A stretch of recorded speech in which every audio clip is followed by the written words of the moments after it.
બધા જય શ્રી કૃષ્ણ, જય સ્વામિનારાયણ બધાને. આજે મંડે મોર્નિંગ છે, વીકની મસ્ત મજાની શરૂઆત.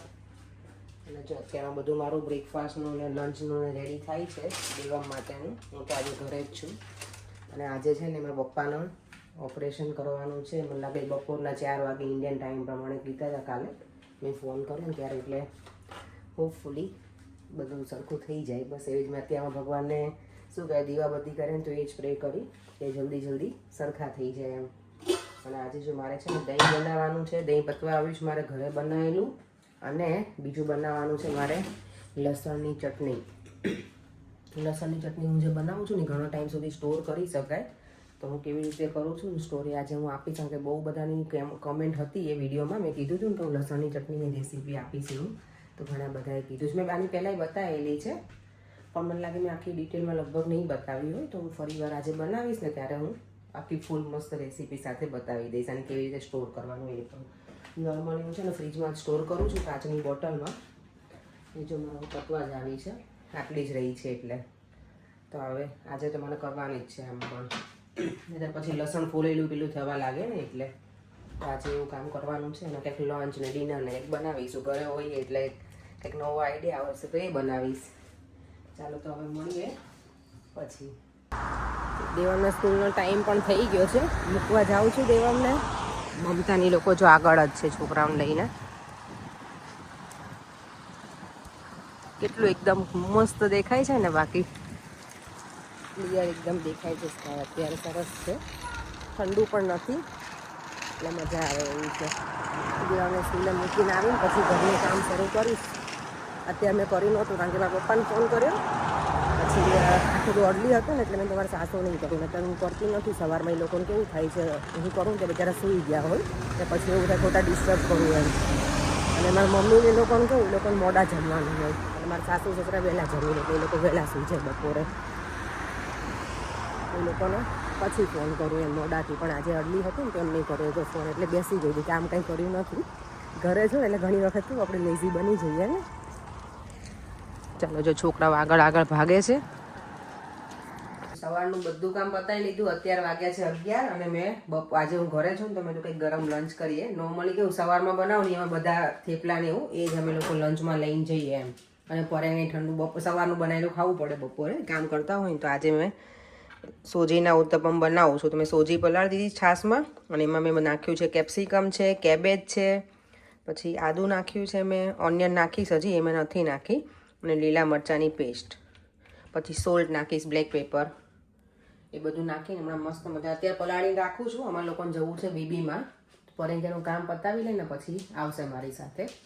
પછી અમે લોકો બીબીમાં થોડી શોપિંગ કરી લઈએ. મમરાને એવું બધું લાવવાનું છે ને ઘણા વખતથી છે નહીં. તો ચેવડો ને એવું બનાવીને રાખું તો ભૂખ લાગે ને તો એ ચાલે એમ. દેવામની સ્કૂલેથી આવે ને પછી મમરાનો ચેવડો બનાવી મસ્ત મજાના. આજે ઘરે છું એટલે એ બધા કામ પતાવીશ તો રેડી કરીને રાખું. અને અહીંયા જો અમારે આવી ગયા છે આ લોકો બીન કલેક્ટ કરવા માટે બહાર. એવરી મંડે આવે એ લોકો બીન કલેક્ટ કરવા માટે. એટલે જો હું વીબી પહોંચી ગઈ છું અને આવા બધી વસ્તુ જે લેવાની છે લઈ અને ફટાફટ ઘરે મળીશું. ચાલો જો વીબીમાંથી આવી ગયા અને એટલું શોપિંગ કરીને આવી છું. બદામ લીધી, મમરા તો મારે લેવાના જ હતા એના માટે સ્પેશિયલ ગઈ હતી. આમે છે ને અડદિયાનો ફ્લોર લઈને આવી છું. અડદિયા બનાવીશ અહીંયા.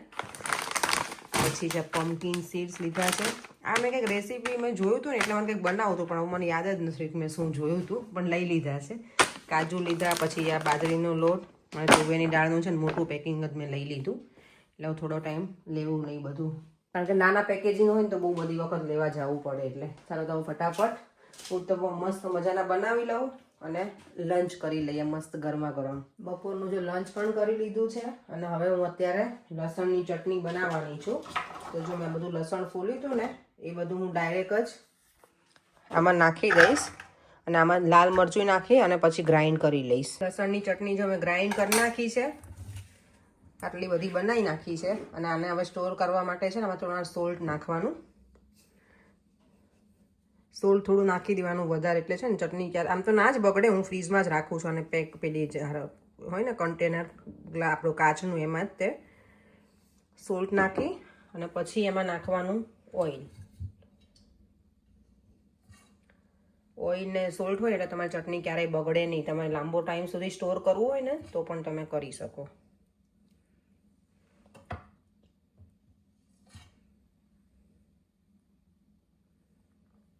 અને મસ્ત છે ને લચકા જેવી ચટણી થઈ જાય.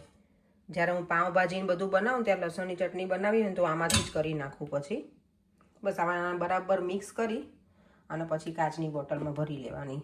લસણની ચટણી જો મસ્ત મજાની બનીને રેડી થઈ ગઈ છે અને મેં કાચની બોટલમાં ભરી દીધી છે. હવે આને ફ્રીજમાં મૂકી દેવાની. તમારે 2-3 મહિના 4 મહિના કશું જ આને મારે નથી થતું. તેલ ને મીઠું સરખું નાખેલું હોય ને એટલે સારી રહી છે.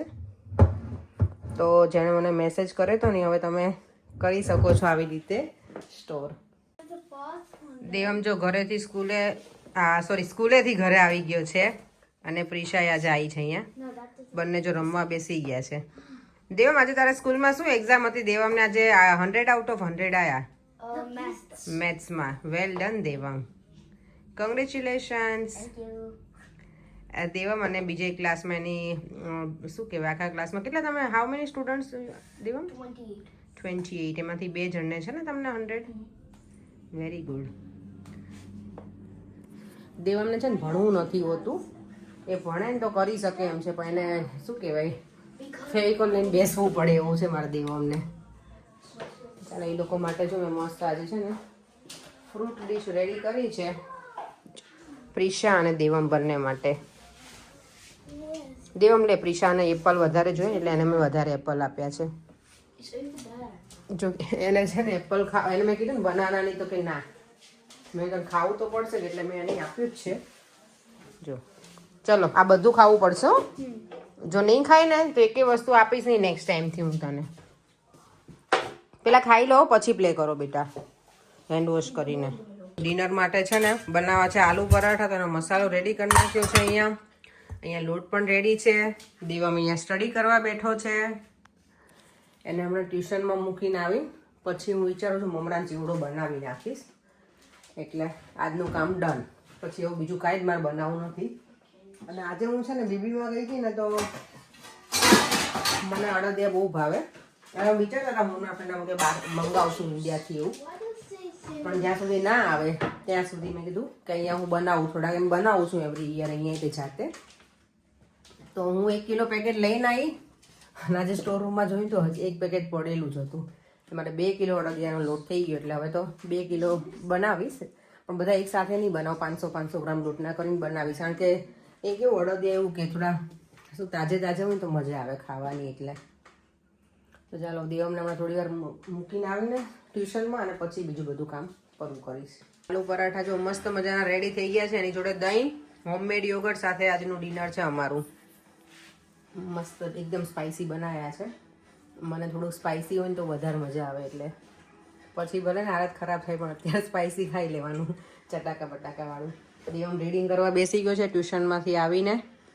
અને જો મમરાની બેગ મારી ત્યાં પડી છે ચીવડો બનાવવાનું વિચારતી હતી. હવે આઈ ડોન્ટ નો હવે એવું થાય છે કે કાલ માટે જ કરી નાખીશ રેડી. હવે અત્યારે કંટાળો આવે બધું તળવાનું ને એવું કારણ કે મમરા અને કોર્નફ્લેક્સ તો છે જ પણ પછી બીજું બધું મેં થોડુંક તળીને નાખીશ તો મજા આવે એટલે.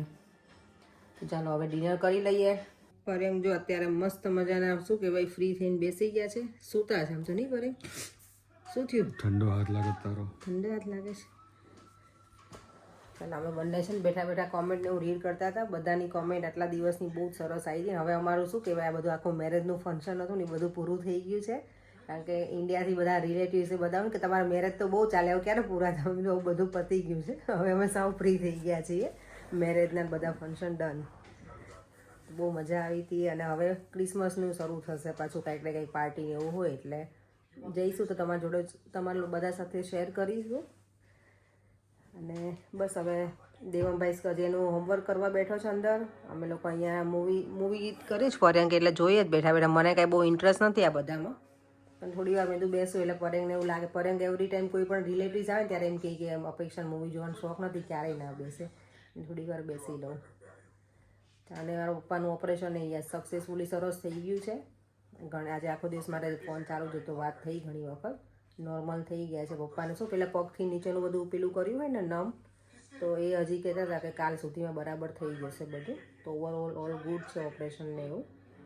તો શાંતિ લાગે મને આજે. હવે ઓપરેશન થઈ ગયું ને પછી હું થોડીક રિલેક્સ થઈ ગઈ હતી કે હવે એમને સક્સેસફુલી બધું વ્યવસ્થિત થઈ ગયું છે. એટલે ચાલો તો હવે વિડીયોને એન્ડ કરી દઈએ. તમારા વિડીયોને લાઈક અને શેર કરી દેજો. અને તમને જો આ વિડીયો ગમ્યો હોય તો મારી યુટ્યુબ ચેનલને સબસ્ક્રાઈબ કરવાનું ના ભૂલતા. ફરીથી મળીશું કાલે નવા વિડીયો સાથે. બાય. જય શ્રી કૃષ્ણ અને જય સ્વામિનારાયણ બધાને.